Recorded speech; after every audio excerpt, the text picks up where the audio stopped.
Yeah, since the recording hasn't the music hasn't started. Yeah, let's start. So I'd like to welcome everyone. We always find that the session we have always draws new attendees, so it's nice. So I'm Brother Christian Kwame Agbodza. I'm from Ghana and I live in the diaspora at the moment. I'm the chair of the Constantism Study Group, and we hold meetings on various days. Tuesdays for our Swahili classes. Thursdays we discuss philosophy and ideology, and then on Saturdays like this we discuss issues linked with our liberation, unification, and development.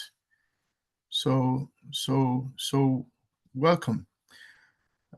We do record our sessions and share them on YouTube. So on YouTube, you'll find a lot of our sessions. Brother Pigeon will say more about that later. But what I would like to do is to welcome you all. So good evening, afternoon, morning, wherever you are, esteemed colleagues. So let's take a brief moment to remind ourselves the lands beneath our feet, the soils that hold both our history and our future. So we here have gathered this evening, afternoon, morning, depending on where you are, for a powerful, focused dialogue.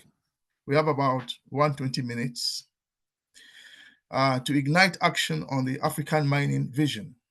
And time is short, but our resolve is strong. Why are we here? Well, the African mining vision, which Brother Pigeon shared on the screen. Brother Pigeon, you might want to share that on the screen again, which is from the African Union website. Yes, Brother Pigeon?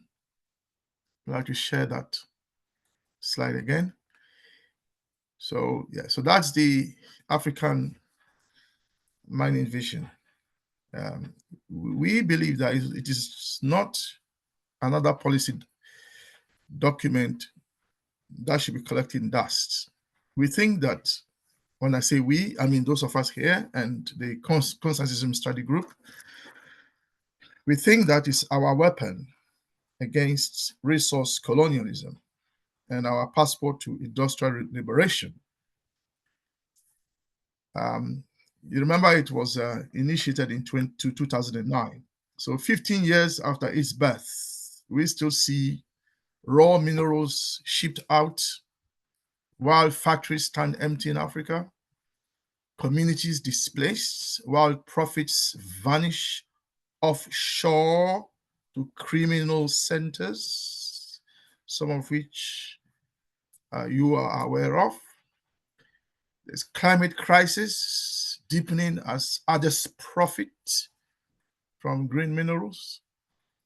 So today's mission, as we get here, it's basically in these 2 hours, what we'd like to do is to confront the issues, look at the one systemic barrier, which is stalling the African mining vision progress in your sector. And we want to find a way of what can we do as civil society. And we also think that we can discuss an audacious solution, propose maybe a refinery, regional refinery act or a continental refinery act, pact, a tech pact transparency tool. And then also, can we find a way to commit ourselves, not just those of us here, but those we can reach out to, so that as stakeholders, we here can maybe put together a statement, a communique, a resolution, whatever we want, however we want to describe it. That is those of us brave enough, because some of us are not always brave enough to put our names to anything. We talk, but when it comes to action and we ask to put our names to actions, we are like, oh, actually, no, I can't do that. But those of us brave enough, we might decide that we want to put together a statement that distills one action that we think we should take. Would like you to please speak hard truths kindly. Don't be harsh on anyone. You know what they say. Keep your friends close, but keep your enemies even closer. So let's speak hard truths kindly. Let's not attack presidents, because then they run into the hands of the enemy and ask for protection against us, who are their brothers and sisters. So let's speak hard truths kindly. Try not to say someone should do this, but what will you do? I will do something. I will do this, rather than, well, we should. Who is we? We want minds ignited. So I'm going to start the meeting by calling us to courage. And we'll close with the words of Patrice Lumumba, who said, "The day will come when history will speak. It will not be the history taught in Brussels, Paris, or Washington, but that which will be taught in the countries freed from colonialism." So thank you. Let's start today's session, and welcome everyone. So we normally have a presentation from our brother Anunnaki, who is based in South Africa, on the AES, which he'll be doing. And I believe, Brother General Anunnaki, you have a session for us today. Is that correct? Yes, my elder. Yes. Excellent. Are you ready to proceed? Yes. Yes. Yeah, if you are, please do. So Brother Anunnaki is going to look into the past, the African past, and how mining played a role in our past. And then we will link that past with the African mining vision, and then we'll try and chart a future. So, brother, over to you. Do you need the screen so I can make you a co-host? You should be a co-host anyway, because you'll be sharing. Yeah, you are already made co-host by Brother Pigeon. So yeah, carry on.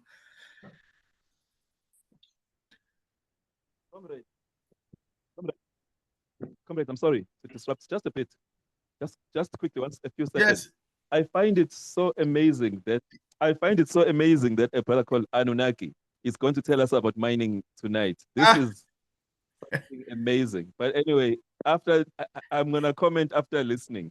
But okay. Anunnaki and mining, brother, I'm scared. Yes, okay. Let me shut up for now. Hey, Brother Menzi, are you a mining specialist? Are you a specialist in the mining sector? I'm not a mining specialist, but I know a lot about mining. And I also know a lot about the Anunnaki, but I won't say too much. I will comment afterwards. In that case, now we have someone else who knows about the Anunnaki. Excellent. Just so you know, some of us are learning. Call him out. Some of us are learning about the Anunnaki. We don't know a lot. I am a student of Brother General Anunnaki, just so you know. Excellent. Yes, General, yes, the floor is yours. Thank you. Father. Yes, Father. Yes, Father. Thank you, everyone. Greetings again. Give thanks yet again for this prestigious event in the Southern Hemisphere for me. I know some of you are in the Northern Hemisphere, but it's dark in our side. Okay, so basically I'll just be brief on the aspect of mining. Okay, so so now here's the thing. When our ancestors, when they came here, that is the timeline we are getting, that is 500,000 years ago. So what was the reason for them to come here? That's the big question. Well, obviously, it was because of mining. They needed to mine gold, and not just any gold, monatomic gold. As we know that when you further purify gold, you get the diatomic one, which is the one that we usually know, the one that we always see on TVs, the gold bars.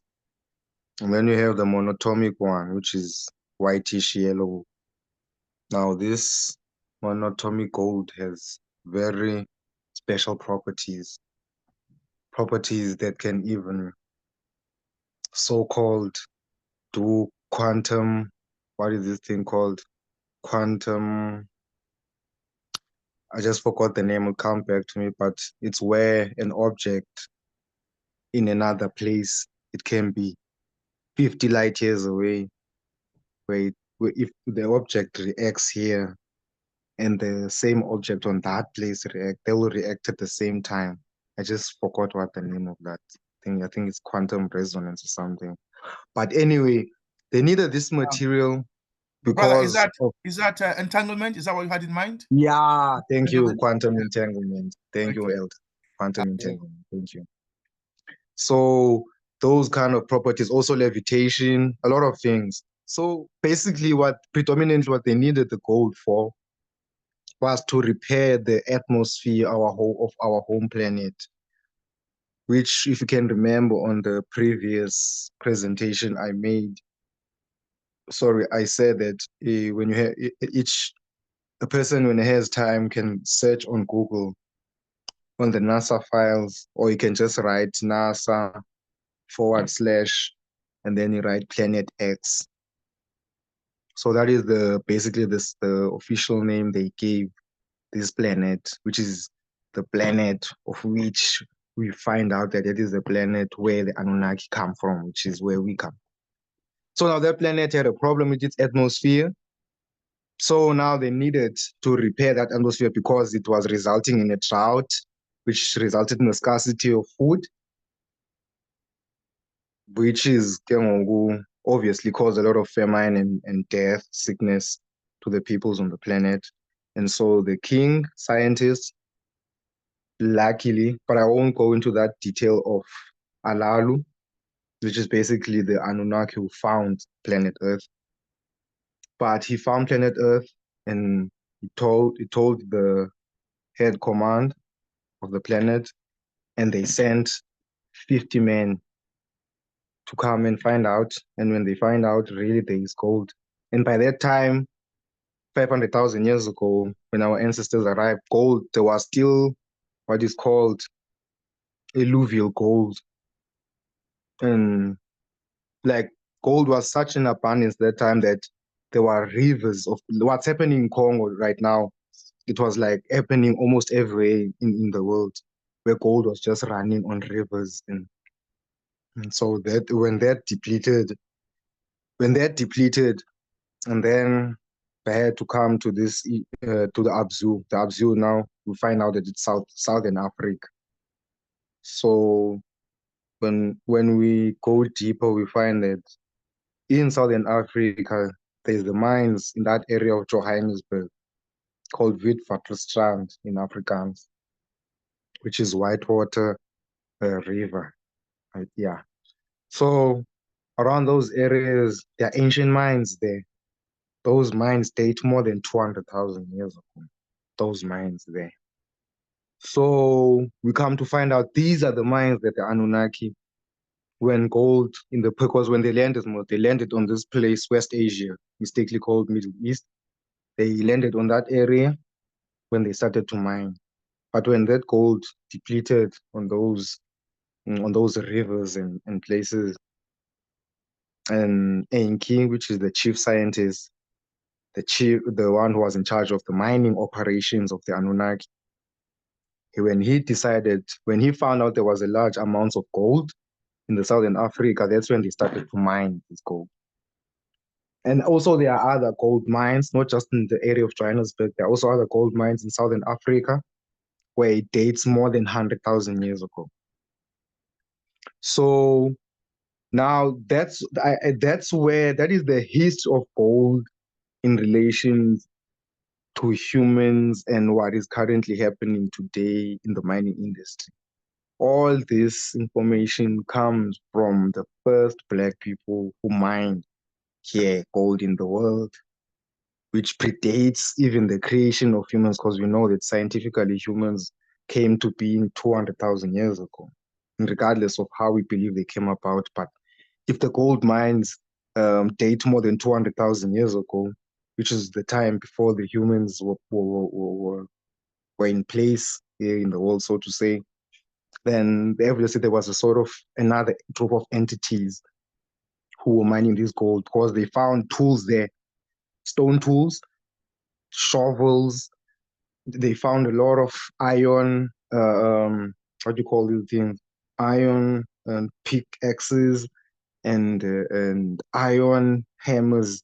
There's a lot of tools which could be confusing for Homo erectus to have that sort of sophistication to build iron tools, if we would say that they were the ones who were mining there before the human Homo sapiens. So let me just hold there for now. So that is basically the brief history of where mining comes from. And the mining comes from the Anunnaki, our African black gods who first came to this world to mine so that they can repair their planet. Thank you. Right. Thank you very much, General. Brother Menzi.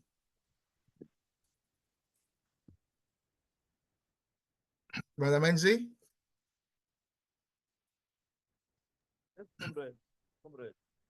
Yeah, Brother Menzi, since you also know about Anunnaki and mining, would you like to say a few words before we move to the African mining vision? Thank you, King, for sharing. Thank you, Anunnaki. We can't hear you very well, just so you know. Oh, can you hear me now? Can you hear me better? now? We are hearing better. Okay. It's been almost 20 years or more that I've been studying the history of the planet, what they call Nibiru.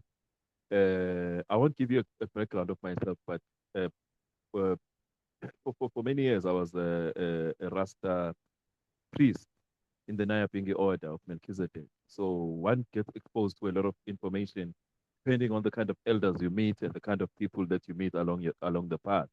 So in those years, I got to study a lot and then found myself, because I'm also a writer, I found myself interested in science fiction also. Now in science fiction, there's different levels of science fiction. There's fantasy, and then there's science fiction based on actual history. The writer just basically would, how can you say, fictionalize a historical narrative, put some kind of narrative spin to it, but it's actual history. In one of those times, I found myself reading up on a writer by the name of Nicholas Sitchin. I think his name was Nicholas Sitchin. I think it was Zachariah Sitchin, right? East European writer. I forgot which part of East Europe.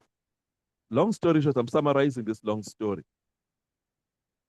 Now, Nicholas Sitchin started writing in the 1940s and 50s. And I think his books became famous in the 1970s, 70s and 80s. So I read about 8 of his books, this Nicholas Sitchin. Now, this Nicholas Sitchin has something. The first book I read was called The 12th Planet, right? And the basic summary of it is that they were writing. It was not science fiction books, but it was books of what nowadays people that are anti-conspiracy theory, they would call them pseudo history or alternative history is the word that they would use actually. When they say pseudo history, they're really insulting you. But it is what is called alternative history, not the history that the general academically trained anthropologists would publish, right? So again, I'm summarizing. So after reading Nicholas Zachariah Sitchin's books, I started digging deeper with who is Zachariah Sitchin and where does he get this information? And then the basic foundation of this information, including the words Anunnaki and all that, was Sumeria, right? Sumeria, ancient Sumeria. Now, for those who study Kemetic, I'm into Kemetic tradition and Kemetic science. So what you find in the Kemetic science is that there is a battle, an ongoing ideological battle between those who believe that Sumeria is an older civilization than Africa, the continent, right? Because there are some among us who believe that Sumeria, Israel, or Palestine, if you, or the Near East, is all basically part of the African continent. There is very little that separates Sumeria and the African continent. So again, I said I'm summarizing. So some of the information that one finds. Tablet is there, trying to get. Part of this history basically tells us that the Anunnaki, the Anu, there's different tribes, there's different levels, different governments of celestial beings. They came and landed in Sumeria, moved to Egypt, and came down all the way to Zimbabwe and down to Southern Africa. And they were involved in mining, right? But they are mining, again, like the brother already mentioned, they were mining this gold so that they can go and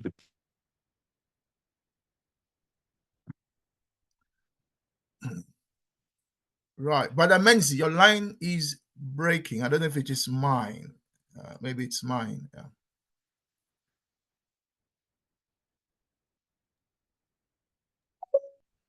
No, we hear Yes, you we clear. lost him.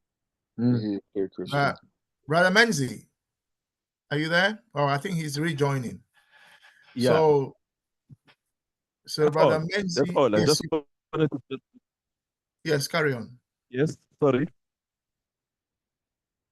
Yeah. So I was just basically saying that in the conventional science, there is Sirius A and the Sirius B. And some people posit that Nibiru is somewhere between Sirius, what the Dogon people call a dog or Siki Polo. I think that's the word. I forget the actual name. But as I said, I'm summarizing because I want to listen to today's topic.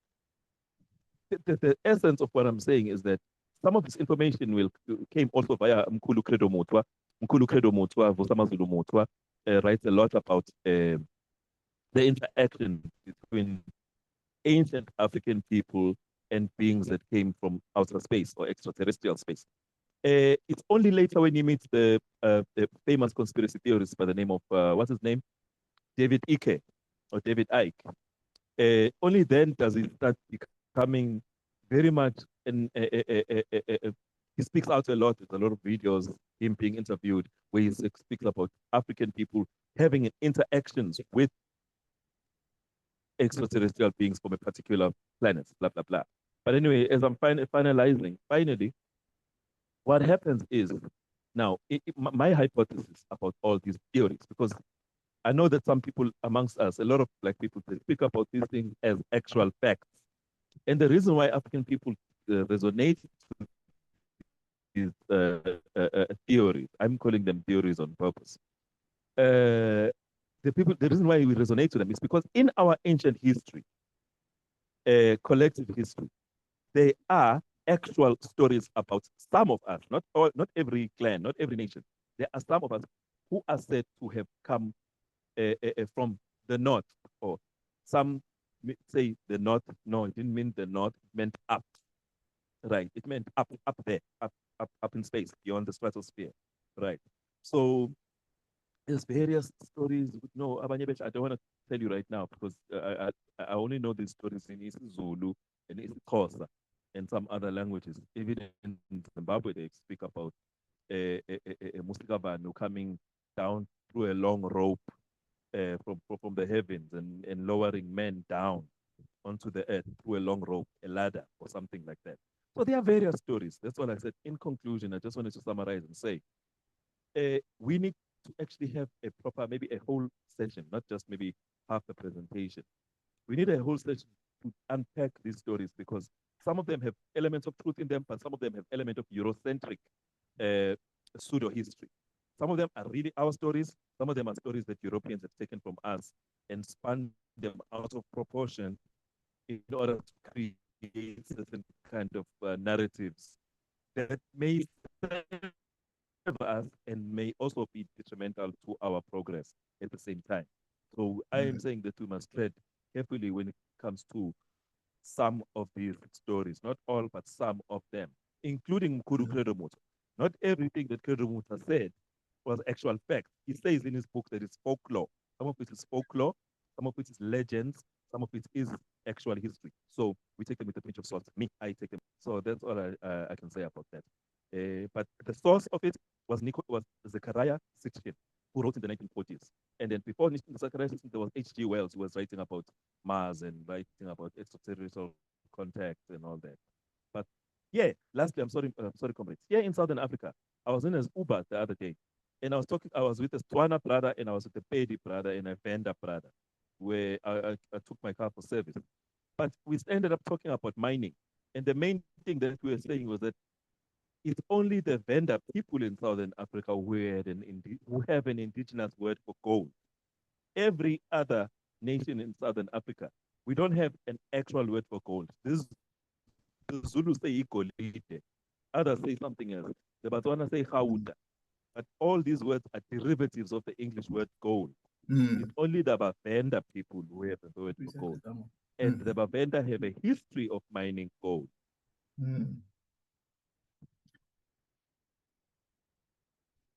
Excellent. Excellent. So have you finished, brother? Thank you for your, Brother Menzi, thank you for your brief exposition of the history. So, General, you have a someone who is backing up what you've been telling us. So, I have shared on the screen some of them are already here all the time. Thank you. Yeah, no, thank you so much. Yes, Brother Menzi, we have had longer sessions on the Anunnaki, or what some might call our history.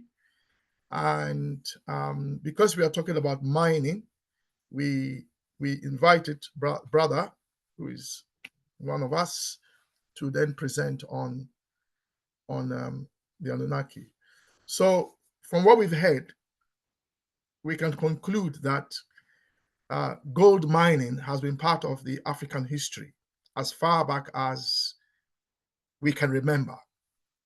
So mining is not new to us, Africans, past, present, and it won't be new to us going into the future. So that is what we gather from the story of the Anunnaki. So let's proceed to look at the African mining vision. And after this presentation, Brother Anunnaki will come back with any comments he has, and then Brother Pigeon will then lead the general discussion. I'll try to be as brief as about 20 minutes, so it doesn't take too long. And then Brother Pigeon will then chair the discussion. If he's not available to do so because of context, then either Sister Myra or Sister Ida or Sister Pua, one of them, will volunteer to do it for us. And then we'll come up with a conclusion as to what we would like to do. Would we like to present a summary of what we think, put our signatures to them, and then share widely? What would we like to do? It would be nice to come up with a position paper, if you like, on what we think. So let me then proceed. I'll be very brief with this. I must apologize. My presentation will be animated because I'm very passionate about this topic, as I am with all Pan-African topics. So I'll be also a bit fast. Sorry if I'm fast. So the African mining vision, really what we are talking about is a pathway to mineral sovereignty and sustainable development.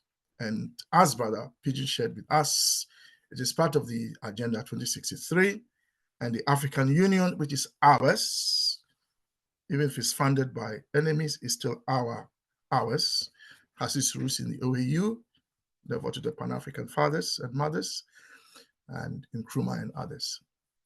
The African Mining Vision was adopted in 2009 by the member states. It was a framework for one, transparent and equitable mineral exploitation, industrialization, and economic transformation. And those were the two key things. And it's still in its early stages of realization. Now, there are key pillars of the African Mining Vision. Let's remind ourselves, it's about mineral-based industrialization, good governance and transparency around our minerals and wealth, economic and social development, environmental sustainability, regional integration and cooperation within the African Union. Now, some progress has been made so far with respect to the African Mining Vision. Ghana, where I come from, Botswana, where some of you come from, South Africa, where some of you come from, have reformed their mining codes. And they have been supported by the African Minerals Development Center. I'll talk more about that in a moment. And there has been local content and value addition by the DRC in terms of cobalt, Zambia in terms of copper, and Guinea, which wants bauxite refined rather than just exported. There are more areas of progress. So there's been the African Continental Free Trade Area, which is still developing. There are the mining corridors, transparency, in terms of transparency and governance, there is a EITI participation, and then there is also digital mining, cadastres, example, Liberia and Mali. Now, of course, there are challenges to realizing the African Mining Vision. They are commodity price volatility. There is weak policy enforcement. Foreign corporates still dominate our mining extraction. There is illicit financial flows, which basically means money is stolen out of Africa, using our minerals, based on our minerals. And then environmental and social conflicts also is taking place. So these are some of the challenges that we face. We believe that the steps to accelerate the African Mining Vision are to strengthen our domestic mining policies, build regional value chains, improve governance and anti-corruption. We need to leverage the African Free Trade Continental Area and develop a green mineral strategy. And so we think that the African Minerals Development Center, at the moment, it's more like an advisory role. Just like some of us have asked for the African Union to be empowered, the African Commission, sorry, to be empowered within the AU. So it has powers to shape and implement policy, much like a civil service. We think the African Minerals Development Center should also be empowered as a continental body so that it can create commodity marketing platforms, harmonize tax and local content policies, establish a sovereign mineral fund for the entire continent, build mining, manufacturing infrastructure, and launch a mineral education, research, and development hubs. We think that is what the AMDC should be doing. Now, the philosophical foundation for all we are saying, which some of you already are aware of, is Osagyefo, Dr. Kwame Nkrumah. And remember what he said. He says, seek ye first in the political kingdom, and all that things will be added unto you. So we need to seek the political kingdom. That is what we need to seek first, and then all other things will be added onto us. The political kingdom has eluded us, and some of our leaders don't understand. It's about a united Africa. If we can get a united Africa, that's our political kingdom. And that political unity is what is going to underpin our economic liberation and our resource sovereignty. So that to conclude this part of my session, I would say that the African African Mining Vision is a transformative opportunity. and that it will require political will, legal enforcement, Pan-African cooperation, and it must be underpinned by the vision that Africa should be a globally competitive mineral industrial hub. You see, in the same way as oil became the basis for the competitive oil hub for the Middle East, some people will say it's Northern Africa. In that sense, our minerals should be like what OPEC. We need to have an OPEC type minerals body for the whole continent. And what that means is that we need to operationalize the AMDC, which I have mentioned. And as I've said, it needs to shift from being a technical advisor to a strategic hub. It needs to have a mandate to negotiate and monitor contracts for regional blocks, promote African joint ventures, and we need to have, as I said, an OPEC-style block for critical minerals like cobalt and lithium and so on. And it needs to also set minimum prices for cobalt, lithium, copper, prevent underpricing and the race to the bottom, and then help stabilize the African market influence. So that is some of the things we need, which are not in place. The other thing also, we need to harmonize mining policies, prevent corporate tax avoidance. You see, MNCs do not like paying tax. For them, tax is like a cost. That's why we have the illicit flows, because they don't want to pay tax. So they steal the money. They steal it basically under our noses. So we also need to standardize local content laws, enforce tech transfer clauses via the African Union. And the benefits of that, if we harmonize mining policies across the continent, is that we'll have a stronger negotiation power and reduce exploitation. Now, the African Sovereign Mineral Fund, so we have countries like Dubai, don't they? And they have a sovereign fund. Africa needs an African Sovereign Mineral Fund, you see. And it should be funded by mineral revenues, governed by the AU, so that we use it to invest in processing plants, batteries, technology, green startups, research and development. Can you imagine the African youth, a lot of who are unemployed? Can we imagine setting up green startups being funded by this African Sovereign Mineral Fund? What these youth, these children of ours can unleash on the continent, on the global stage. I mean, people are talking about a lot of things happening in AI and so on. But guess what? Africa hasn't even started yet. Wait until we start and see what will happen. So we need infrastructure for industrialization. We need to build transport, energy, processing corridors using this sovereign fund. The DRC, Zambia, Tanzania, Kenya battery corridor.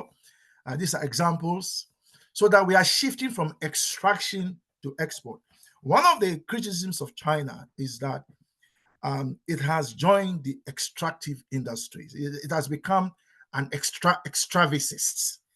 You understand? Even though it's doing more than the old colonial powers, it is still just extracting minerals.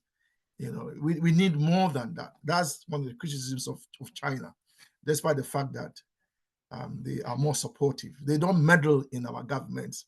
They don't set up NGOs to do regime change and commit crimes like as you know, the CIA and other Western organizations are experts at criminal activities, as you know. Yeah. So we need to shift from extraction to export to mine, from mining to not just mining and exporting, the raw ores, but also to manufacture. Now, in terms of the research and education hubs, again, we need Africans to specialize in geology, metallurgy, green technology, African economic history. We've heard some of it about the Anunnaki. Mines that are 200,000 years old. We need to know more about these things. And we need to train talent and reduce foreign dependence. This year I was going to be very, very fast. And as you can see, I am being very fast. Now, some of the strategic outcomes, if we empower, the organization that we need to empower and set up the Sovereign Minerals Fund, is that we'll build mineral sovereignty, strengthen industrial value chains. We will be the global green transition role. That's a role we shall play. And not only that, we shall reduce foreign exploitation of Africa. That means more money in the pockets of Africans, not in the pocket of foreigners. Now, this is all important because remember the context of why we are discussing this and the urgency. Let's remind ourselves that Africa holds the majority of global reserves of lithium, cobalt, and copper. Secondly, green energy demand is exploding across the world. And if we don't act, if we don't take control of our minerals the way that in this meeting we are suggesting, there's a risk of repeating extractivist history, where again our lithium, our cobalt continue to be just taken out, and we get nothing, or very little. Yeah. So we don't want that history to be repeated. And let's remember also the problem, neocolonialism, raw export with no value added, foreign ownership, profit repatriation, including stealing, on a grand scale called illicit flows, policies being undermined by bilateral deals. So we have Zambia making deals, which is different from Ghana making deals. And then we have Congo DRC making deals. And then they divide and rule and get us to why don't you give us a better deal than that country there, and so on. And that's not helping us. And the local communities bear the costs. Ask those who live near river bodies in Ghana. Ask those who live near, extraction sites in DRC. Ask them, look at what is happening to them. They bear the costs. They bear the cost, apart from the nation as a whole. So what we are saying is that national policy alone is not enough. Zambia negotiating policies, DRC negotiating minerals policy, Nigeria in terms of lithium, negotiating. That is not enough. It will just invite more divide and rule tactics, which will persist. Race to the bottom, tax and regulation.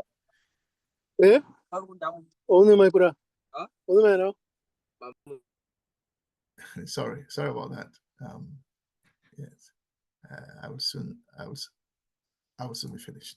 DRC and Zambia's struggles show limits, and so the solution has to be continental. That is a position of consensusism, that the solution to Africa's problems has to be rooted in continental action, liberation, unification, and development. So we've seen what the African mining vision is, and we are saying that it's an AU-endorsed continental policy. Its goals include inclusive development. We need to have value addition, environmental justice. There has to be transparency, beneficiation, cooperation, and we're also saying that minerals should work for Africans. And remember, Kwame Nkrumah told us, especially in his book, Neocolonialism, The Last Stage of Imperialism, where he talks a lot about mineral extraction and so on. And you remember, America wasn't very happy with that book. And they really were so upset with Nkrumah that they told him that whatever happens to him, he bears a responsibility. In fact, he had a call from the White House, as some of you already know. And obviously, he didn't suffer the fate of Lumumba. Like Lumumba, he was poisoned in Guinea, but Lumumba was assassinated, and he was dissolved in acid. We are yet to ask for reparations from America, by the way, for these crimes. We haven't started yet. The reparations movement is there's one taking place in the next few weeks. Brother Glenroy will talk more about that when we come to the discussion. there has to be reparations to Africa for the crimes committed against. You can't just go around killing people, assassinating presidents, dissolving them in acid, and then think that, it's okay. You will have to pay reparations for these crimes. So Nkrumah has reminded us Africa must unite or perish, and that there is no real freedom without economic control. The African Mining Vision is a Pan-African instrument, and we are suggesting that consensusism should be our ideological compass. Case studies exist, so Africa is not starting from afresh. We have the old or the ancient one with Anunnaki. That's a case study. We have also some in the 20th century. Indonesia, that banned 20th and 21st century. Indonesia banned raw nickel exports. Botswana demanded a diamond beneficiation via the state, and De Beers was asked to do that, as far as I understand. And so there are lessons we can learn. It has happened before, so it's not new. So we have to leverage our political will to transform Africa. And that is the issue. We need presidents who are brave. Some of our presidents haven't got spines. They are weak. They are afraid. They care more about what they will lose. Some of them think that the peanuts they receive is so much, but they don't understand that if Africa becomes an OPEC-like minerals, industrial empire, what they are getting are crumbs to what they will be getting as presidents. Can you imagine the benefits we could give to a president? Come on. So in the United Africa, to the regional presidents, those who held the regions. So SADC will be a region, ECOWAS will be a region, we have a continental government. And can you imagine what we could do?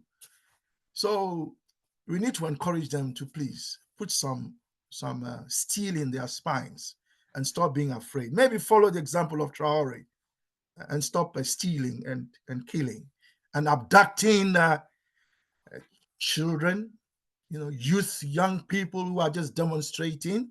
Yeah, President, how can you be abducting your own children? Come on. Stop the nonsense. Stop the nonsense. So anyway, there are lessons. So the Pan-African way forward is continental licensing and pricing frameworks, shared beneficiation infrastructure, united front in negotiations, and a Pan-African Green Development Fund. We, civil society like SCSG, have a role to play. And as are other Pan-African groups, we have the whole reparations movement also that have a role to play. And we focus, part of our work is to focus on sharpening ideological tools. The youth, as we saw in Kenya, in the Gen Z, demanding accountability. We don't promote coups, we don't promote violence. That is CSG. So we are not saying that young soldiers should take over power in other countries. That's not our style. We want democracy, yeah. But our politicians must also stop making coups against the will of the people, because that's what they are doing, and they also have to stop, yeah.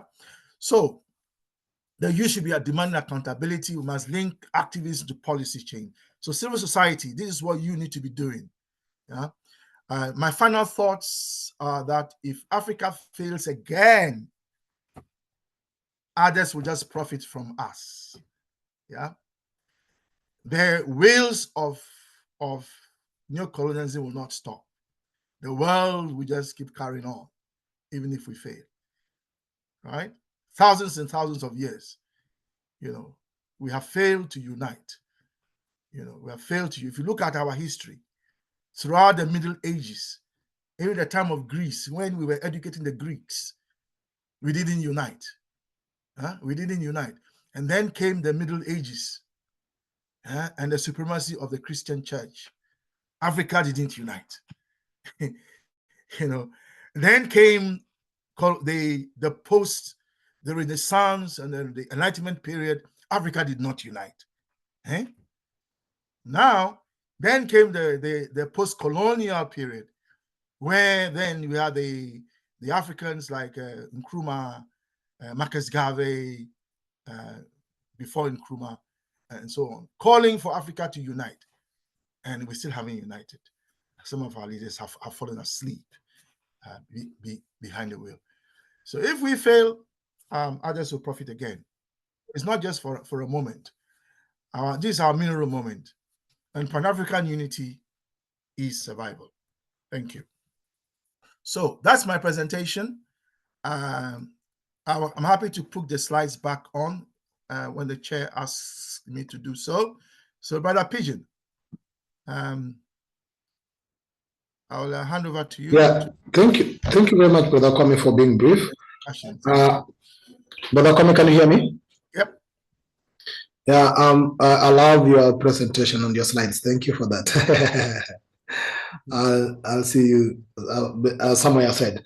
I'll start by sad news about this. I will be winding in 5 minutes and then we open up the conversation.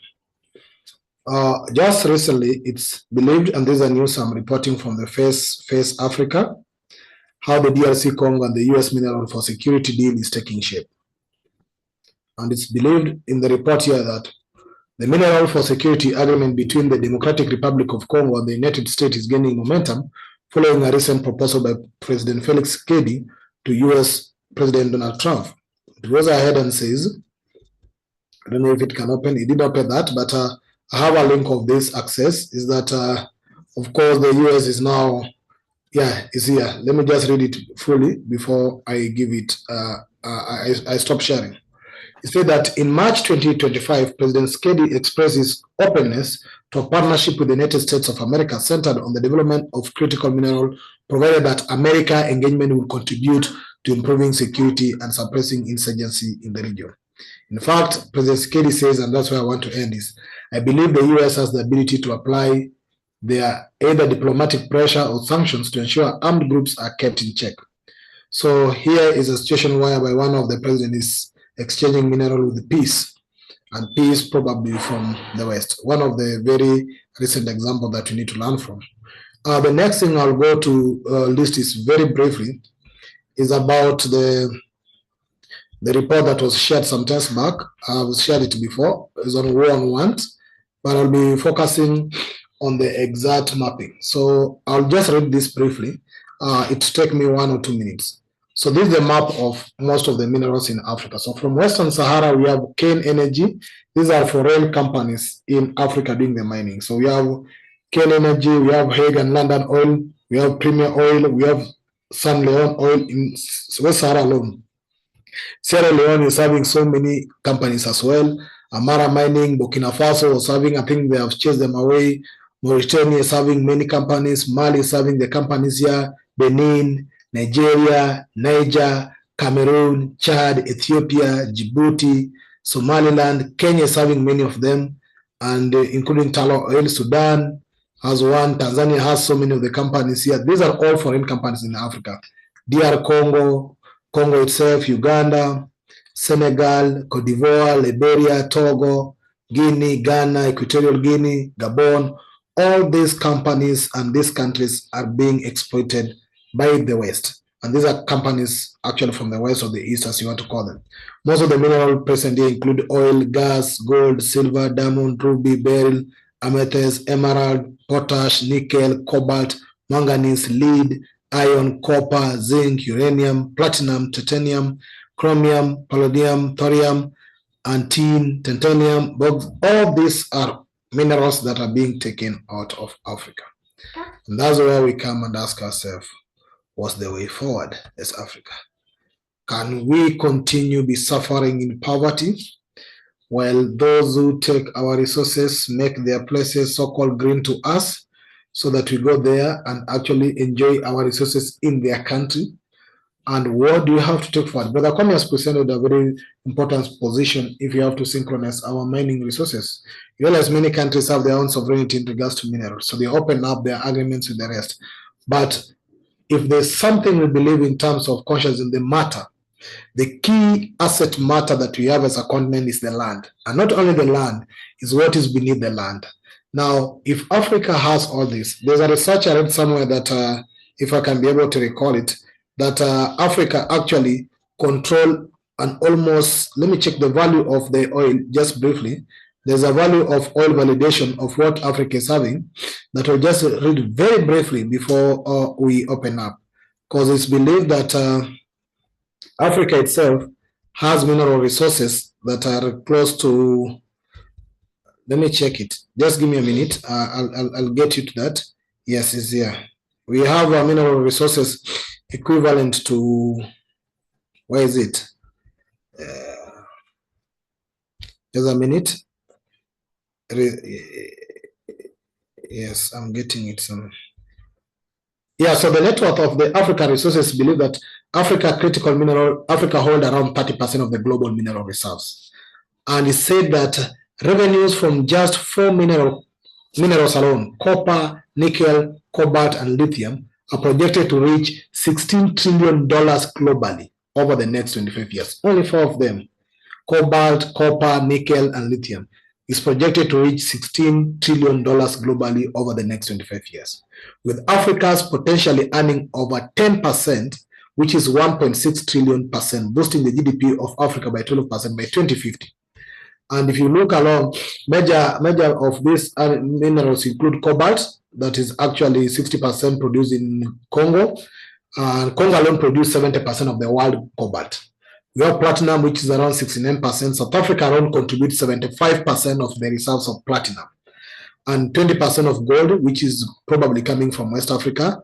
Manganese 38%, which is coming from South Africa. So all these are mineral resources that we have within our doorstep. And I read the last report that actually was also released by World Bank and other reports by IMF, which I'll run very fast to it to show you something else in regards to these resources. It's somewhere here, just briefly. Now, if you look at this report, it's believed, I'll go just straight because of time. It's believed that if you go somewhere down here, yeah, on the key minerals, which I've already listed. So there's a report by IMF here. IMF notes that sub-Saharan Africa hold 30% of the proven critical mineral reserves, with potential revenue from copper, nickel, lithium, and that reaching over 1.6 trillion, which I was talking about. However, the exact net of course, the net worth of the minerals are not yet ascertained. Now, the wealth is crucial in the global supply chain, especially for green technology like electric vehicles, solar panels, which demand is increasing to surge by 2030. This is according to UNACTAD. So the exploitation of African mineral resources is both a competition of the West and the East. So basically, I'll just bring that brief summary there, and I'll open up the conversation so that we can have an engagement in regards to this. Brother Raspala and the brother was here, Manze, gave us the historical background a bit. Brother Kwame has put into context the presentation in regards to where we are, what we are supposed to do, and what we should do. And I'll just add up some few figures to help this conversation. So, comrades, please feel free to share with us what you think in regards to Africa mining resources or Africa mining vision. What should be done, and what do you think we as a group from this conversation can pick up and say that collectively we hereby endorse this resolution? Brother Kwame, is there anything else you want to say? No, it's fine. Let's hear from everyone. Yeah, thank you. Thank you. Who would like to go first? I'll read my list, of course, based on this. But anybody want to come to contribute first, feel free to start us off. Yes, Awindok, please go ahead. Yes, greetings to everybody. My network is tripping. It's very bad, but I hope you can hear me now. I did not hear you clearly, having spoken about the DRC's exchange of minerals for peace. Was that the statement that you have made? Yeah, And that's the statement I've made, Sir Windhoek, based on the report of the agreement between the US and DRC. yeah, I have also written a small report. I don't know whether they are in congruence about Africa. And can you still hear me? Yes, we can hear you. About the relationship of Africa and Russia and relationship of Africa and America, because in the past, Russia, as an example, has helped Africa get independence and liberation. But after the African states, most of them, if not all of them, after they have regained independence and sovereignty, political sovereignty, they have again migrated back to having relationship with the West, from whom they were yearning to get independence. So now for the DRC again to be looking back to the West for support rather than looking east. What's our take on that one? It's a maybe, I don't know how much sense it makes, but that's the question I wanted to pose for all of us to think about. Thank you. Thank you. Is there anybody who would like to share their thinking in regards to that question, or anybody want to go ahead and also share their thinking?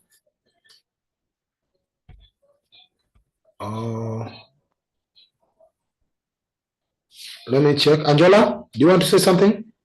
Yeah, please, can you repeat the question? No, we can't hear you. Can you raise up your volume a bit? Please, can you repeat the question? I would like to contribute to. No, I can't hear you clearly. I don't know if I'm the only one having problem. But I think you need to raise up your volume. We can't hear him at all. Cannot hear Can him. you, That's better. please, can you repeat the question? I would like to contribute. Now, are you ready to contribute your thinking in regards to the conversation? Yes. Kindly share your thinking then in regards to the mineral discussion you're having. Okay, so I think about the Congo, the Democratic Republic of Congo, and the issue of the United States mineral for security deal. I think there's a positive and there's a negative advantage because of the recent bans that President Donald Trump has done, because for some certain African countries that are involved. But however, I think this might be the security deal might be a good start, but probably the maintenance of how the relationship will go between the two presidents will be something that might be a little bit dicey, because some African countries that I know that might ought to be involved in the role of playing the security deal have currently been banned from entering the United States. And since security is one of the most important things to protect the mineral resources of an African country, I think probably the president of the Democratic Republic of Congo will want to speak to him for him to reconsider his decisions and take certain actions towards the acts that he has performed. Probably that they might want to be restrictions of areas that they would be able to have access to. Well, looking at it, I think there are two, so it's a two corner sides issue, and it might not be straight until the president of the Democratic Republic of Congo might want to take the side of the involvement of any other other African countries that are involved with him in dealing with minerals, just for peace and positive buildings across the different continents, different parts of the country within the continent. Thank you. Thank you. Next, let me check on my list. Chiffon, are you ready to share something with us, Chiffon? I like what I'm hearing as far as unification, and the other part of it is hearing about the manufacturing, what's needed to produce goods in Africa. So, solutions.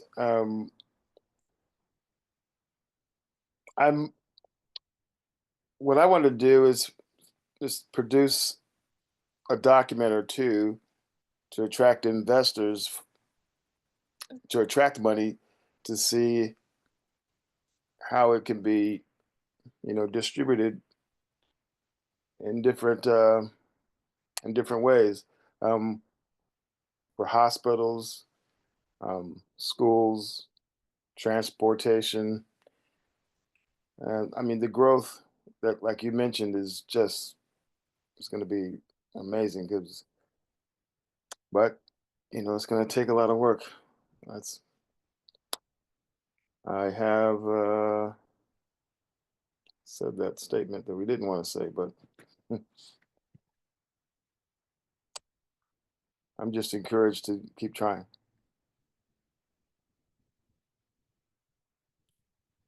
And thank you for listening.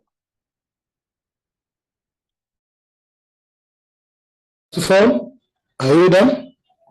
Yes, I said thank you for listening. Yes. Okay. Sister Ida?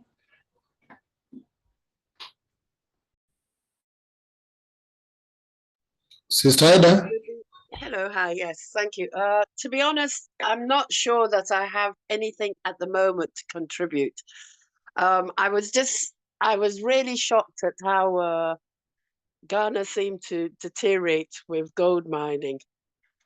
I found that, I mean, it was just what is going on. So I'm hoping that it's all been, I don't hear any more about it. But if that can happen in Ghana, I think, it could happen anywhere in Africa, that people would just start polluting things, just thinking of themselves and what they can get out of it. And gold always seems to be a mineral, or it always seems to be something that everybody seems to make so much fuss about.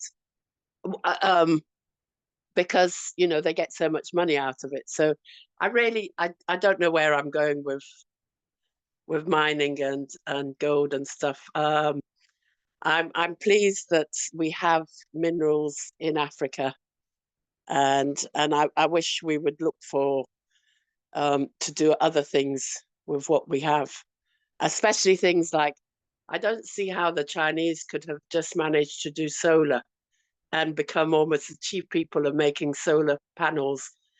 And yet, we need them so badly, and we don't seem to be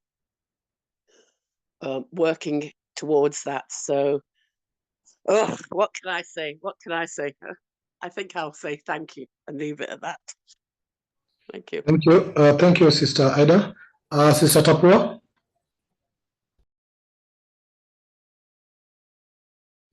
Hello, everyone. I've been dropping in and out, so I'm trying to catch up on the conversation. But for the moment, when I was thinking about the topic, my question was, to what extent should we withhold the mining of certain minerals until we're able to process them on the continent? I was thinking particularly of, I think it's Museveni's position in Uganda, where he was saying he'd rather not mine certain minerals until these companies are willing to come in, if they want to come in and process the minerals in Uganda. I thought that was a good idea, but I'm not sure where our conversation has been going because I've been in and out. But that's my contribution for now. Thank you. Thank you. Sister Shaza? Yeah, Pigeon, let me respond to Sister Tapua's point. So, Sister Tapua, yes. So discussion has been going in various directions, but the presentation I made was that these individual African countries making decisions and deals, for us as Pan-Africanists, that is not enough, because all that will do is raise to the bottom in terms of value. It would basically continue the divide and rule, and tax havens, MNCs who exploit our minerals not paying tax, and so on. And then coups will be funded to remove the president who doesn't want this mineral to be mined or that mineral to be mined, and so that a new president will come in that is favorable to mining that mineral. So what we are saying is that these post-colonial territories that are operating as sovereign states are not really sovereign. That we now have an African Union and an African Commission. The African Minerals Vision has an African Minerals Development Center. The presidents must make a decision, give some teeth to these continental organizations so that they can make decisions and get things done. So it's not enough for one president to say, well, I don't want anyone to mine this mineral and so on. That's fine, but it still doesn't solve the problem from our perspective. If the oil producing countries can form OPEC, why can't we form a minerals type, an OPEC and minerals, body that is less like OPEC? We Africa can just create our own, ban all exports of raw materials to start with, but then that will invite war. You see, we can't do that if we're not strong. So that means then we have to have an army that can protect us. And so that means we have to have an African High Command that Nkrumah talked about, and so on and so forth. The reason that the young men are still in office in Burkina Faso, Niger, and Mali and so on is because they control the arms. They control the army. You see, that is one of the reasons. But as we saw in other examples, even within the army itself, they ferment rebellion. So it's not easy, but it has to be done. So to conclude, what we want as Pan-Africanists, remember, we are not liberal Pan-Africanists. That's not what we are. We are also not conservative Pan-Africanists. It's not what we are. Radical or progressive Pan-Africanists who believe that the welfare of the African people is a supreme law. So the wealth of Africa, the minerals of Africa must, at the end of the day, go to make the African wealthy and to live a better life. So to summarize, it's not enough for one president who is in his 70s, 80s, that will simply not be there in 20 years' time to say this, that. When you are gone, what will happen? So that for us is not the solution. The solution is continental institutions being empowered so that when you are not there, they are there. Institutions, not individuals, not this powerful individual, this powerful president, this powerful man or woman. That is not the solution as far as Africa is concerned. Thank you. Well, thank you. I'm just wondering, can I come in? It's up to the chair. Yes.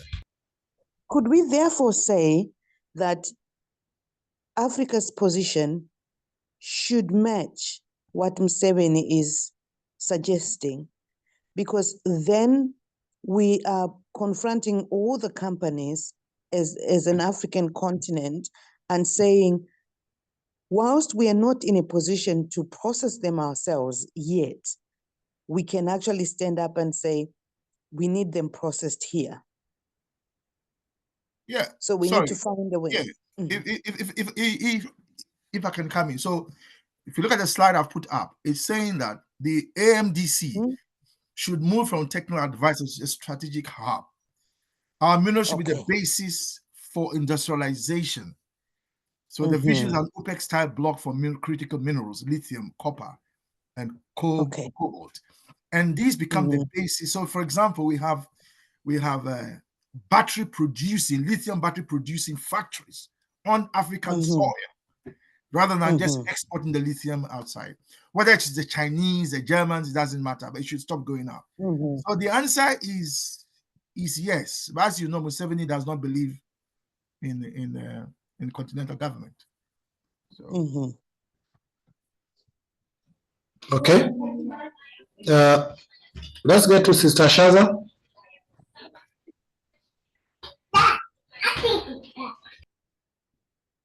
Yeah, greetings. I don't really have anything to add. I agree with what Brother Kwame was saying. So yeah, I don't really have much more to add to that. But yeah, enjoy the dialogue. Thank you, Brother Manze. I know you've joined back.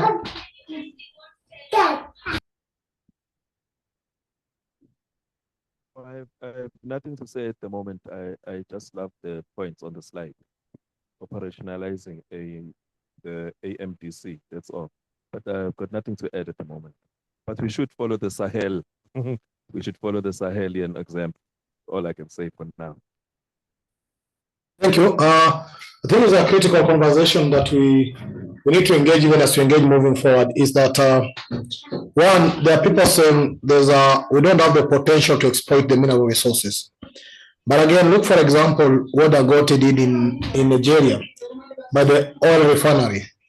The total amount I think Dangote invested for that is oil refinery is not even a half of the budget of Nigeria government.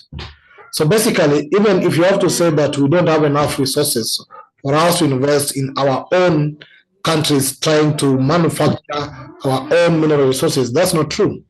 Probably is that either our countries are not seeing the need to use the resources, either they collect in terms of revenues or taxes, to invest on such mining industries that can then develop the continent. Because you realize, for example, and all of us have referred to what Sahel is doing. I think Brother Raspal will give us an update again what's going on there. But they have been able not to borrow money from anywhere, but use their resources they have to clear and have independence of their mineral resources. It's something possible, and I think it also tied to what Brother Kwame was saying. The reason why sometimes we don't have this working out is lack of political will.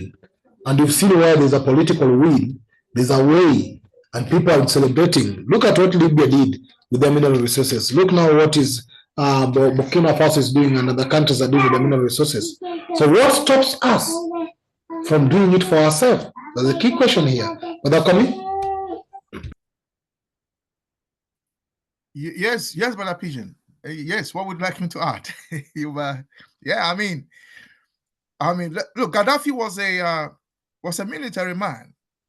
He wasn't, he was a colonel in the army before he took over the governance of Libya, and so the Traores are not new. We've had others, like that. But as you know, Gaddafi was murdered by NATO,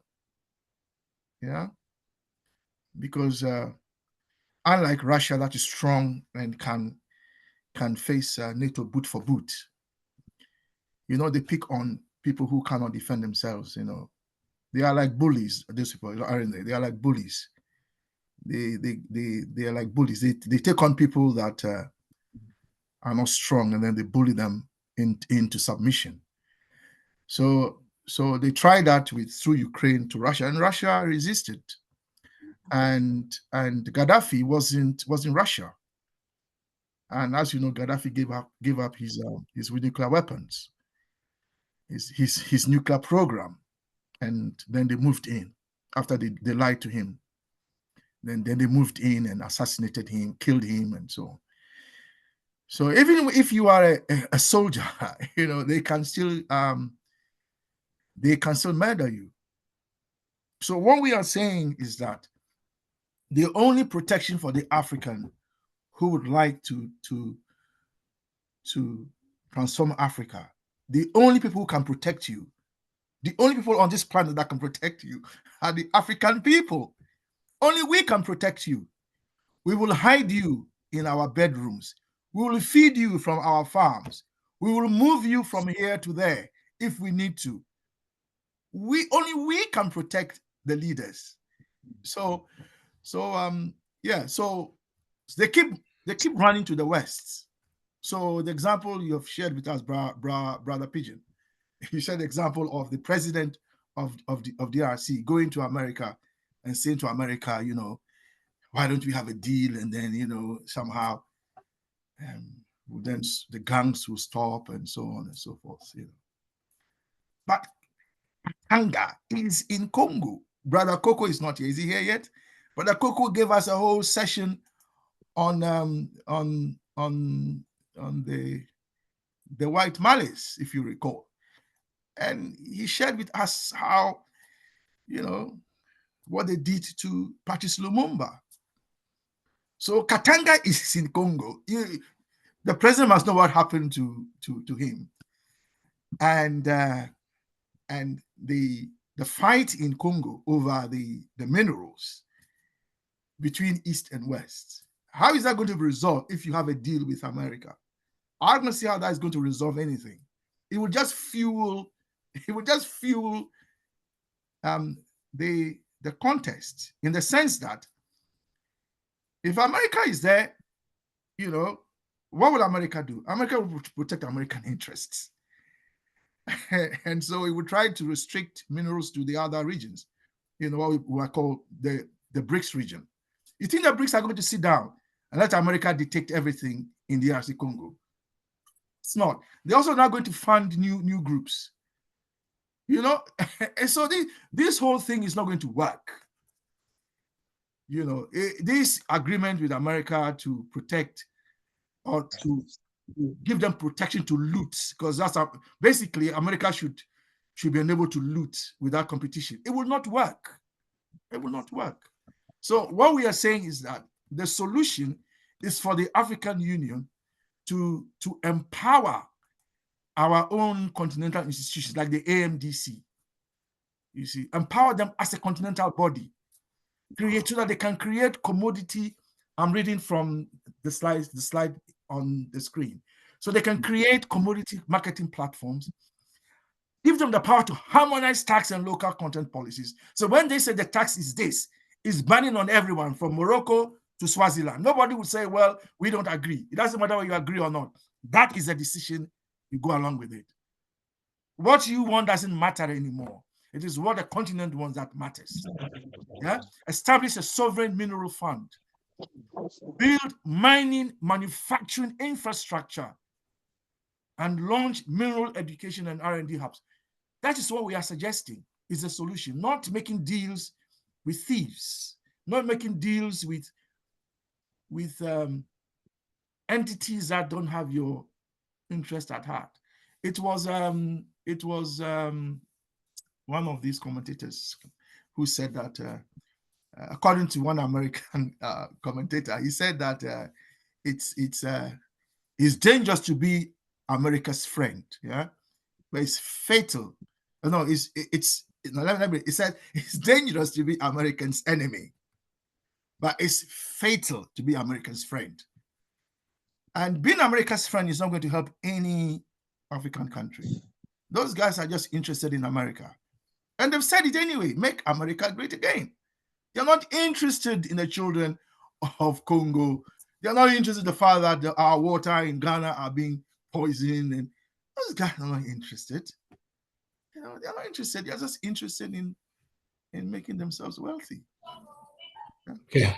So, yeah, thank you, Brother Kwame. Just hold on a bit as we get more input. But I think you're making another very good angle in regards to this, in terms of course, when you are saying that those leaders who have money to control our resources for our wealth or for our benefit, you look, most of them are former military officers, because of course they either have the security bases. We saw what they did to Lumumba. They did recently to Pombe Magufuli. And we, as you have said again, is us to protect them. But how many times have we rise up to try to protect our leaders again? Because there's another key issues. And in fact, how many leaders have been there to fight for ourselves before when we rise up to defend them again? Because you see, there's another key issue. Because if you look many countries, and I'll be bringing in probably Brother Victor, who is joining us, and Chief Loreto to the conversation. If you look at many countries currently on the continent, for example, Kenya has mineral resources that I've just listed there. oil that is actually been given to a company called Tullow Oil, which is, I think, is a British company that actually exploit that oil. Then Kenya still go out to import oil, or sometimes we are taking it as raw, take it out for refining, then bring it back, then sell it to the people. So you realize that when the oil lands at the port of Mombasa, the oil lands in Kenya at a costing price of around 73 shillings, 73 Kenya shillings. But the final price of that oil in the pump is 190 something. And you'll be told over 70 on top of that money is taxation to government, road maintenance levies, GWAT levy, and so many other levies. They have now, like in Kenya, they have oil and EPRA, which is Oil and Petroleum Regulation Authority, that regulate prices. As you're saying, there's a need for us to have a continental body that regulate prices. Now we have local bodies here regulating prices. But then it was a big scandal that came in Kenyan media some times back that I want to link to this conversation, whereby it was believed that there was a lady who was exporting oil from, I think, Saudi Arabia, and he was only bringing in 100,000 barrels of oil. The 100,000 barrels of oil was equivalent to Kenya shillings 13 billion. Kenya shillings 13 billion, 100,000 barrels of oil. But if you look at the chart that I was sharing, I can be able to share it again. The company called Tullow Oil in Kenya is actually in control of 960 million barrels of oil in Kenya that they are exporting. 960 million barrels of oil. If 100,000 barrels of oil was 13 billion Kenya shillings, how much is 960 million barrels of oil? And that's why you see the statistics from IMF is saying that the net worth of only 3 minerals in Africa will be equivalent to $1.6 trillion. So the question comes again is, what do we do? Brother Kwame has put issues here, and I think these are very good proposals, that we need to have a continental regulating body for oil across and mineral across the continent. We need to have a commodity platform. We need to harmonize all those taxations so that you have a common price. But at the end of the day, are these puppet on your colonial leaders who are so-called presidents will be in any way willing to help push this forward? Victor, can you join this conversation as well and share with us your thinking? And Chief Loreto, we are discussing about Africa mining vision and the resources we have. The two of you have joined us now, and if you want to say something, please feel free to join us. Then we take it back. Okay, thank you so much. That is a very wonderful contribution from Mr. Kwame. I think he really made a very critical that the current state of the US and our relationship with all these powers outside the continent does not actually allow us to be productive on the minimum. But I want to say something on this, that having a regulatory body is okay, is good. But there are two things that are really affecting Africa in almost every strata of decision making in Africa, or regulation framework. That there is sustaining the political commitment is a problem. That because today Tinubu is the president of Nigeria, and we have Ruto is the president of Kenya. Tomorrow, if there is a new president coming in, actually the agreements that they are having might be interfered with.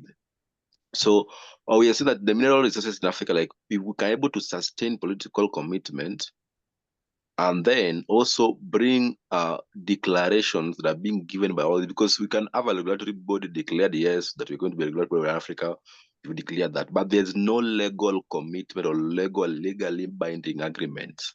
You'll see that they're not going to commit, because if something is not legally binding, and if they don't follow it, there's no repercussion from it. I think that we have to move to a level whereby the agreements that we want to see every African country making, for example, between Kenya, Ghana, or let me say Nigeria, different countries, has to be legally binding, so that when you don't actually follow it, it is not like a legal thing. Because if we're not going to reach that level, then you know that the mineral resources we are having here might still not, because let's say, for example, economically, the mineral resources in Africa, the mining context in Africa, is not directly linked to economy. They are linked to somewhere US, and as we are linked to the products they produce later after that. And I also think that one of the strategies that the global north or these countries outside have used against Africa is where they try to use our countries, whereby, for example, today there is a fight in DRC, a good example, or in Sudan. What they do is that they come and create the chaos. They help fund people, because in Africa we don't produce any guns. There's no any companies that are like producing major guns. So you get that a youth who's in a village somewhere who's not even exposed to any way of developing Africa is given heavy guns, and they use this to create chaos. As they create chaos, so you get that there's a market that is going on where they are selling the military goods. That is their business. Like it is a marketplace, and they have to sustain that. And the way they sustain is that they come and create chaos. As they take the minerals, the youth people who should be mining, who should be providing the labor in their communities are busy fighting and actually being used as tools of trade. So they are tools of trade in the hands of using weapon, but they at the back of it they're creating this fear system for Africa that then they send our governments to be intervening. As the government going to intervene, they also tell our government that Kenya, if you go to intervene in DRC, we're going to give you a portion of the mineral resources. So you get Ruto making noise that they're going to be making business in Sudan or in DRC. But in reality, they have a portion they're given, like we are going to give you a portion of the minerals that we're mining here. The benefits are going to come here. So I think there's a lot of secrets attached to the mining context in Africa, because you get a Chinese company from nowhere coming and carrying your soils in the background. You don't even know where they're taking them to. And in reality, what they are coming and digging in your villages contain a lot of mineral resources. So they carry a lot of this. And then another thing about still mineral resources, that you get that our African governments are actually, when they are taking debts from these countries, the mineral resources that we are having in our soils are like backed with all these, like somebody's taking a loan and is like using our minerals as a collateral. So you get that we are here saying that, okay, we have gotten some oil in our villages. Let me say we have gotten some oil, or we've discovered some mineral resources. But actually you get that there was a law written, or there's an agreement written during taking loans from other countries, that any mineral resources that Kenya will ever find will be belonging to Germany or to these multilateral-based institutions that always give us loans. So I feel when it comes to us actually looking at the mining framework, we can bring a regulatory body, very important, but when we don't harmonize them from the point of looking at it from a point of value chain, where we say, where does this mineral resources actually come from? What does it produce? For example, in Kenya, we take the coltan from DRC. They move there, they make all the batteries, all the computing chips are made from this thing. At the end of the day, the chips are being taken to the factory somewhere.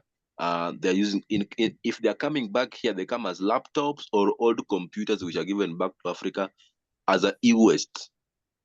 So I think what we need to look from the point of our mining context in Africa, that we have to build a solidarity framework, yeah, not just in the advocacy framework, but also in the economic alliances. And this I'm saying that because when we don't have a power economically, no matter how intelligent I will feel I am, if those guys come and give Ruto some money, we do to, like, no matter how best I can propose things, you will have a blind eye or a blind hearing, my mindset.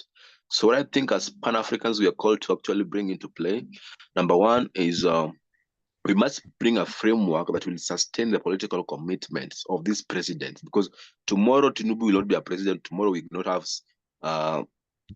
a president of Ghana who is currently in the way Akufo-Addo went. So the agreements he made, all that, sometimes is not going to be in play. So I think if you sustain the political commitment, when we bring then we bring a good legal framework that looks at accountability framework that is institutionalized. Then also we actually look into the value chain direction of the mineral resources that Africa is really taking, because all these bodies we are building is okay. We have to build them to give us that face value of where we are going. But if you don't look the value chain, because if they're taking all these minerals and then what they are getting is 100 times the loan that the government has backed with all that. So the government is taking a cash loan that is full of liquidity that finishes faster, but the minerals they're buying for years. They come there, take them, go back to their countries, and they don't pay taxes here, and they just keep so I feel like these are an economical issue.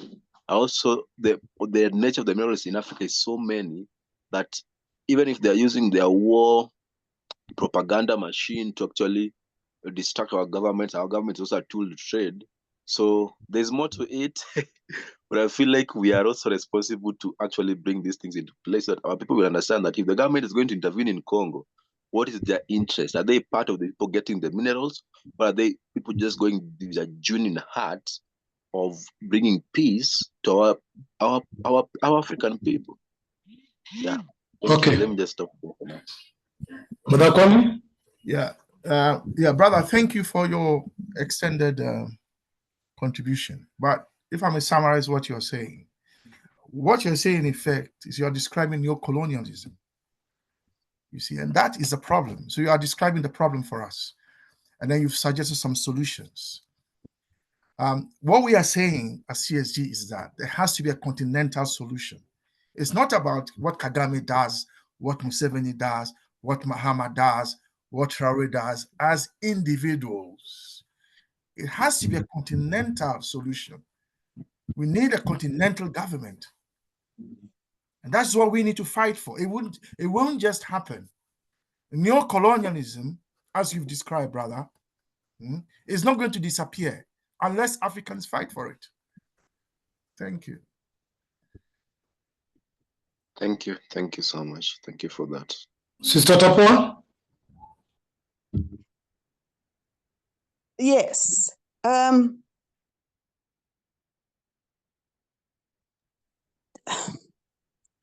I've been listening to very interesting contributions, and I totally agree with what everyone is saying. But what I'm wondering is, we have all these ideas. We're talking about creating frameworks and doing all these things. And I've come to a point where I'm asking, who is we? When we say we are supposed to be doing this, we are supposed to be doing that. Because I think there's a need for us to identify where this we is going to find the power to enforce. Because we could come up with frameworks. But if the leadership, the current leadership, does not see value in it, they'll just be stuck in some office somewhere, in some file somewhere. So I'm just thinking, where do we get the impetus or the power to bring to life all these ideas that we're talking about? Because, for example, in the Sahel, you have the military leadership there having the inherited and seen how our leaders were taken down. They now are in power and have the power to put into place some of those ideas. So I'm asking, we have all these ideas. How are we going to make sure that they're acted on?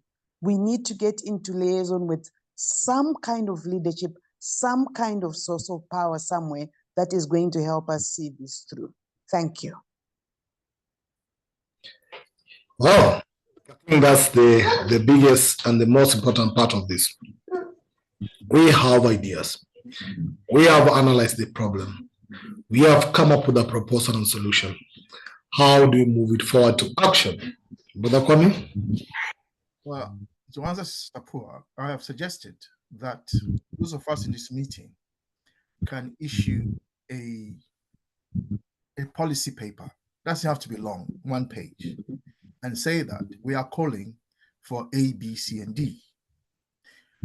In terms of power, not sure what Sapua has in mind, but political power has different sources. It has, you can come to power through the gun, you can come to power through the ballot box. But CSG is a civil society group of men and women, or women and men, who meet and discuss and share thinking and listen to one another on philosophical and ideological matters. And these meetings are an extension of that. So what we are doing here is we are directing our philosophical and ideological consciousness to addressing matters that we never used to do before until our sister Ida raised a question, if you recall. That's how we started these Saturday meetings. So what we have, if you like, in terms of power is what Amos Wilson calls ideological power. Yeah. So we have an ideological framework that is very powerful, that is able to look at the African world and the world beyond and organize it in such a way, in a certain way. We have that. So what we have is the power of influence. I don't think we are using it. I have said this since we used to meet face to face. If Brother Barry is here, he would bear me witness. I've always said that we should be putting forward policy papers on various issues. So in terms of power, my answer to Mr. Tapoa is, let us, when we have Saturday meetings like this, let us come up with a policy paper on what we think, and let's circulate it. You know, sometimes we don't realize how what we say influences people. Sister Ida, I remember, was telling us how something we shared ended up in a WhatsApp group or in a meeting that, and she was surprised how what we had said ended up there. So yeah. Okay. So what power? Power of influence. What is it based on? What is it based on? Philosophy and ideology. How can we? How can we use it? Through issuing policy papers, etc., etc. Thank you. Thank you, Sister Tapoa. Please come in and maybe share with us, how do you think we could better impact the situation by what we discuss and what you come up with? Yeah. I cannot put enough value on the meetings that we have and the decisions that we make and the sparring of ideas that we have. And to produce a policy paper is brilliant. But I think we need to go a step further, to be strategic in where and who we present the policy paper to, because we need to be able to read the lie of the land in terms of Africa and perspectives and try and influence that way so that we're really targeted. I'll give you an example. It's not to... Sorry. Can I come? Sister Tapoa, can I Quite come in? finish. Well, hold on. So why don't you suggest that you will be our policy lead to make sure that the documents go where they should go, for example? Thank you. Yeah, I was just about to suggest something. I take on board what you've just said, but I don't want to lose my trend of thought. Right. I was thinking with regards to sport, we've just had an African be appointed as the president of the Olympic something, the Zimbabwean Kirsty Coventry.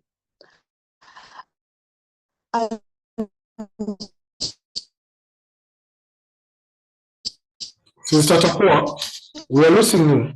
Sister Tapoa? How she won the seat because she talked about. Yes.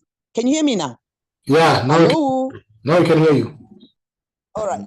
No, I was just saying, what we need to do is, when we've produced a policy paper, we need to think of who in our landscape can help us drive the decision amongst the people with power in their hands. And I was saying, we've got the chairperson of the president of the Olympics, I'm not sure what you call the body, Zimbabwean, Kirsty Coventry, who's taking up the position in July. And she was saying she thinks she won because she talked about Ubuntu and how inclusive it's going to be. And I was suggesting that if we get a person like that, in a position like that, who is echoing some of the things that we're talking about, then we need to find a way of getting to these people in such strategic positions so that we support them, we complement them, and we see whether we can influence them. So whilst we've come up with a policy paper, we need to be aware of our environment, check who is on the same page as us, and in what way can we use or help get the people to help us to push our agenda forward. Thank you. No, Sister Tapua, thank you for the suggestions you put forward. So in this case, if I get you right, for example, I propose, and I think it's necessary that we first have a strong link with the AU or the Pan-African parliaments, because we will not probably prefer to go to these neo-colonial states again. Because at the end of the day, if you're looking towards a level of unifying our policy and our approach, because our paper policies will not be on a state basis, but a continental basis. So do you propose probably if we might be able to start working on how we get maybe clear connection with either the Pan-African Parliament or the African Union, so that whether they have their sittings, we can see how we can squeeze ourselves, find somebody or find a way on how some of the policy papers can be before the floor for discussion. Absolutely. And also to be sensitive to some of the fears that our leaders have. And for example, with the Olympics, for example, the Olympics as a body is a non-threatening body to a lot of our leadership. It's sport, it's fun. And if we get somebody who's talking about Ubuntu in that position, we could try and get her to work with us to try and get Africa to unite around sport. Because once people get to relax and work together in a way that enhances relationships, it is through these relationships that barriers will be broken. Okay, thank you. Yes, finish. Yes, finish. Yeah, thank you. I was just about to hand over. Thank you. Sorry for that. I didn't know you'd finished. But Sister Ida hand was up and I have some few minutes. I don't want also to lock out. Sister Ida? I put my hand up because you mentioned my name, Brother Kwame, which is dangerous because it'll bring me into a conversation. But I mean, I like what Sister Tapua was saying about, who is we. But I think that where you're all going high, I want to go low and say that I think that a lot of people are missing out on being able to hear these conversations because not everybody has data, not everybody can join in. And one of the things that I sort of semi-like about GAC UK, Global African Congress, is the thing about trying to get people in different countries to participate. And I think that's something that we are losing out on, because though we do get people from all over the world coming on this, a lot of the people on the continent itself don't get to hear what is being said at our level. I mean, we're not high up, high up, but we have important things to say. And I think that a lot of Africans always have something to say, but I don't think they're hearing what is being said at CSG, which I think is a shame. So I would say that maybe we should be using some of our videos that are there for anybody to see, but maybe we should be trying to incorporate them in the different countries that we're in. Get them to spread the word, have meetings, listen to, and also have their own conversations. I think that's the way to pass on. Sisaida, unless you are suggesting that Brother Pigeon is not sharing our invitation. No. Because Brother Pigeon is in, if I recall, Brother Pigeon, you can confirm, hundreds of Pan-Africanist groups. Yes. And you share these posters. Isn't that correct, Brother Pigeon? That's not what I'm saying, Brother Kwame. What I'm saying is that that's number one. I heard you, so I'll just respond to. And so and our videos are on YouTube. So it's up to us to subscribe and share, and also use X to share. Coming back to the we, yes, I mentioned it at the beginning of the meeting that let's move from we to what I will do. So we welcome what Sister Pua is saying, but we need action. Yes. Positive action. Yes, that's what I'm trying to say. Sister Pua, if you are prepared to be our lead policy implementer, that will be great. And then you will ensure that our policy papers go to those they should go to, including our enemies, because we have to fight the enemy as well. We can't just send our documents to people who like us or who agree with us. We also have to send it to those who don't agree with us so they can see our point of view. Thank you. Yes, Sister Tapua? Yes, absolutely. I think because, like what Sister Ida is saying, we need to be heard both by people above us and people who might be, if I don't want to use that expression, who are not able to join us in the meetings. Because the internet has done is it has created influencers, people who are working on the internet to make a living. Some of them might have the same ideas or perspective as we have, but they're selling soap or they're selling perfume. If we find a way of getting some of these people to bring in a structured way, some kind of nuggets that begin to spread the word, as it were, that this is possible. This is possible, so that we have conversations going, we have podcasts going. I'm not good with the internet. I'm not good with setting all these things up. But if we had podcasts which involve comedians in countries or anyone else who's got a large following, so that we get, I mean, who's this Kenyan lady, Kanzima? Is she? It's Kanzima. I don't know. Get people like that, talk to them, educate at a strategic level so that we start spreading the word, so that we have the push of the population and the leadership is approached, because leadership likes influencers. And wherever the wind is blowing, they will go because they're thinking of themselves. But we need to be strategic in how we influence them. That's where I'm coming in. And if people can help me get in touch with some of the people that are influencers in our community, then that's great. I wouldn't mind. Thank you. I'm sorry the time is running out and I'm cutting in, but I think Sister Tapua does have a point, and I've said in the past we should do shorts so that people who can't afford to listen to us for 2 hours. But who will do it? That is the question. Well, this is it. But that's what Sister Tapua is also saying. Saida and Sister Tapua, with due respect, we need people who can do it. Yeah, give everything to Brother Pigeon to do. Yes. You know, we need people who will do. So we need people to come forward and say, I will do this, I will do that. Action. Because I think if we can cut some of our videos. You are chairing. You need to come in, please, and chair. Yes, yeah? please. Thank you.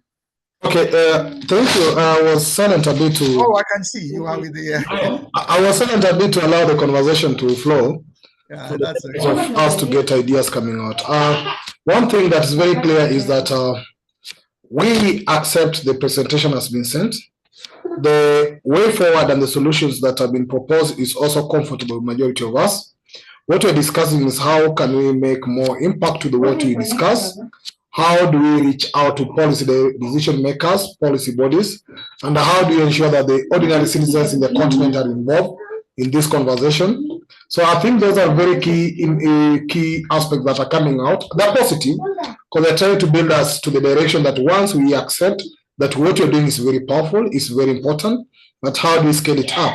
I think we will need to, maybe we'll have a meeting a bit with those who are willing to join this. Please just get in touch with me. Tell me what you want to do, because this is a struggle to all of us. So please just indicate to me, I can help on this, because we also maybe will have to need to have what you call regional coordinators, where we know that when we post these meetings, there's somebody coordinating the southern region, there's somebody coordinating the western region. We ensure that you bring everybody from the western part of the continent to the conversation, you spread information back there. There's somebody willing to help us in the podcast. Somebody's willing to help us on this. So we actually have a big task and a huge task ahead. Comrades, we cannot do it alone. So if you are touched and willing to help us scale further in terms of action, can you get in touch and tell me, I can volunteer this skill to you. I can commit this time to you. We are running so many other things. As much of some of you know, we run a Swahili class on Tuesday, which I give my time for teaching Swahili. We run a Thursday class. We run a Saturday class. I actually, together with Sister Myra, run a library on every day, ensuring that we put Pan-African books on the spaces. I upload these videos and upload them on our YouTube. And sometimes I share them in our broadcast list of over 250 people, just to get 3 people viewing it, even internally. And we have groups that have over 60 to 100 people where we share updates and only 5 or 10 turn up. So it's about even us internally. Are we really ready for action? So these are a few things that are coming up, but we'll organize a meeting to strategize and see how we can take this forward. So, Brother Kwame, back to you as we end this. Yeah, I agree with you, and I agree with what Sister Pua, Sister Ida, everybody else has said. In terms of action, just so you are assured, for example, Sister Pua, if you don't have a particular skill, it doesn't matter. Others can chip in. What we need most of all is for someone to come forward and say, I will do this. So, for instance, Sister Pua, if you need clips like shorts, for instance, we can organize that. But we need someone to say, I'll be responsible, I will lead it. Just so you know, in our discussion on our WhatsApp group and the Pan-African Library, we have just realized that a brother has come forward to say that he is prepared to lead in terms of uploading our library books onto Telegram. See, and that relieves someone else of having the same person of having to do that. So their job is big. We only have a few people doing the work. And even those not doing the work are not putting their money into the coffers so that those who are doing the work can be looked after. So, I mean, to be honest, there's some level of selfishness across the board, if you don't mind me saying so. We need, if you can't do the work, at least put some resources on the table and say, every month, this is my resource to help those doing the work. That is my suggestion. So to summarize, yes, there's work to be done. Action, positive action, chapter 5 of Conscientism, but we need enough people to do the work. And if you can't do the work, I'm sure there's a way you can help. You can help through influence, through signposting us to resources. You can help through doing some work yourself. You can support. You can use your company to support, or you can support financially. There are many ways to support the work. Just find your niche and support. That's all really. The time is 9:02. Let's bring the meeting to an end. I'm pleased we started early in terms of start time. I'm happy that we started. We didn't play the African anthem, which we normally do. So I'm sure, I wish we had played the national anthem, because we always do. And yeah, so thank you all. Our meeting next Saturday. Let me check. Next Saturday, our session will focus on, that's the 19th of April 2025. I will be promoting Pan-African unity. And then the week after that, we'll share this again, is fostering shared African identity. So that is our session. So to summarize, our session for next Saturday is promoting Pan-African unity. And for the Thursday meetings, we shall proceed with chapter 3. We summarize chapter 2, Thursday gone, and so we shall begin reading and analyzing chapter 3. That is it from us. Brother Pigeon, unless you have anything to add, please proceed and close the meeting. Thank you. Yeah, thank you, Brother Kwame, and thank you to all. We are here to help the Pan-African struggle. So let's join our hands and see what you can do for Mother Africa. Thank you all. Thanks, everybody. Good night. Thank you.